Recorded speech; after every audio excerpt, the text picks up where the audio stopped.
जय हिंद साथियों, एक बार फिर से आपका स्वागत है हमारी इस YouTube चैनल पर। जैसा कि आप स्लाइड से देख पा रहे होंगे, साइंस प्रैक्टिस सेशन की क्लास स्टार्ट हो चुकी है। तो फटाफट से सभी लोग कमेंट के माध्यम से जुड़ जाएं। देखते हैं पहला प्रश्न। कोशिका यानी सेल का नियंत्रण केंद्र, कंट्रोल सेंटर कौन सा होता है? माइटोकॉन्ड्रिया, राइबोसोम, न्यूक्लियस या फिर लाइसोसोम? तो याद रखिएगा, जो कोशिका का कंट्रोल सेंटर होता है वो केंद्रीय भाग यानी कहने का मतलब न्यूक्लियस अर्थात नाभिक होता है। अगर हम देखते हैं इस प्रश्न के लिए तो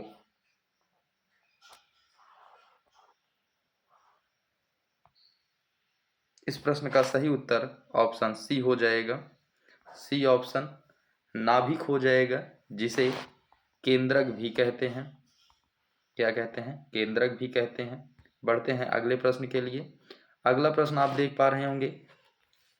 अगला प्रश्न कह रहा है, मानव शरीर की सबसे बड़ी ग्रंथि कौन सी है? थायराइड, यकृत, अग्न्याशय, पीयूष ग्रंथि? तो याद रखिएगा, जो मानव शरीर की सबसे बड़ी ग्रंथि है वह होती है आपका लीवर। क्या होती है? लीवर यानी यकृत। अगर हम बात करते हैं इसके वजन की, तो 1.2 से 1.5 किलोग्राम यानी 1 किलो 200 ग्राम से 1 किलो 500 ग्राम तक का होता है। इसका अगर हम बात करते हैं कार्य, तो पित्त रस का निर्माण करती है, विषाक्त पदार्थों की सफाई करती है, ऊर्जा का संचय करती है। अगला प्रश्न देखते हैं। प्रकाश वर्ष। प्रकाश वर्ष किसकी इकाई है? समय की, दूरी की, प्रकाश तीव्रता या फिर द्रव्यमान? तो जो प्रकाश वर्ष है वह एक प्रकार से दूरी की इकाई है। इस प्रश्न के लिए ऑप्शन बी सही उत्तर हो जाएगा। बी ऑप्शन सही हो जाएगा। अगला देखते हैं। कार्य और ऊर्जा का मात्रक क्या है? तो कार्य और ऊर्जा दोनों एक दूसरे के पूरक हैं, इसलिए इन दोनों का सेम मात्रक की अगर हम बात करते हैं तो इन दोनों का सेम मात्रक जूल हो जाएगा। अगला प्रश्न देखते हैं इसी क्रम में। विटामिन सी का रासायनिक नाम क्या है? रेटिनॉल, एस्कॉर्बिक एसिड, कैल्सीफेरॉल या टोकोफेरॉल? तो देखते हैं इस प्रश्न का सही उत्तर क्या है। विटामिन सी का एस्कॉर्बिक एसिड, एस्कॉर्बिक अम्ल यानी विटामिन सी का जो रासायनिक नाम है वह एस्कॉर्बिक एसिड। ऑप्शन बी इस प्रश्न के लिए सही उत्तर हो जाएगा।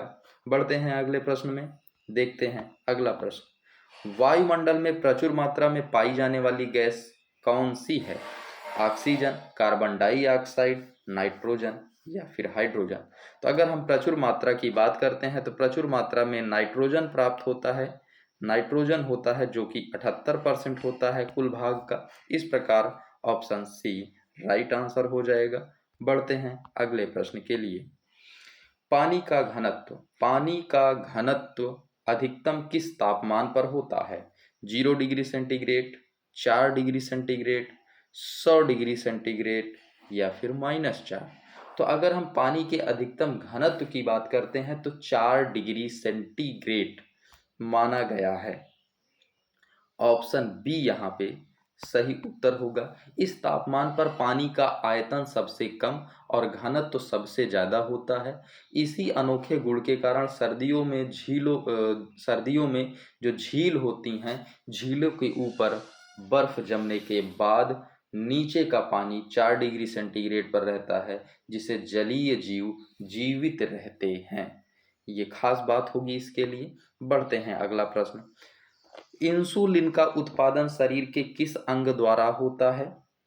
इंसुलिन यकृत द्वारा, प्लीहा द्वारा, अग्न्याशय अथवा पित्ताशय? तो पैनक्रियाज होती हैं जो, यानी अग्न्याशय, ये जो होती हैं इंसुलिन को उत्पादित करने का, स्रावित करने का कार्य करती हैं।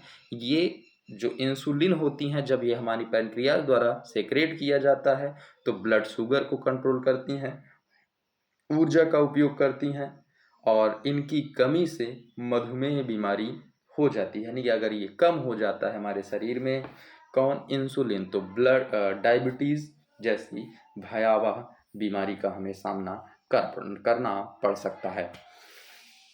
जंग लगने पर क्या परिवर्तन होता है?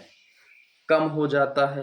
भार में क्या परिवर्तन होता है? माफ कीजिएगा, भार में क्या परिवर्तन होता है, तो रासायनिक रूप से उसका वजन बढ़ जाता है और मजबूती कम हो जाती है। जैसे पहले आपका लोहा है, मान लीजिए लोहे पर अगर जंग लगेगा तो पहले केवल कह रहा है जंग लगा, जंग लगत मतलब बाहर की ऑक्सीजन जो है उस पर आकर के नमी आकर के रह गई, तो ऑक्सीजन का मास ऑक्सीकरण हुआ और नमी बाहर से जल की कुछ बूंदें आई, तो सब आकर के इस पे बैठ रहे हैं, तो भार में वृद्धि होती है, भार बढ़ जा रहा है। ऑप्शन बी इस प्रश्न के लिए आप कहेंगे सही उत्तर होगा। अगला प्रश्न आज की श्रृंखला का आखिरी करेंगे।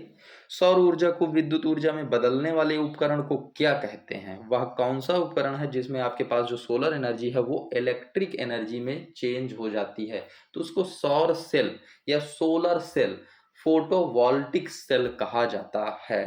तो इस प्रश्न का सही उत्तर आप देख पा रहे हैं ऑप्शन ए में है। और याद रखिएगा फोटोवोल्टिक सेल भी कहा जाता है। उम्मीद है ये श्रृंखला आपको समझ में आई होगी। मिलते हैं पुनः एक नई श्रृंखला के साथ, तब तक के लिए धन्यवाद। जय हिंद।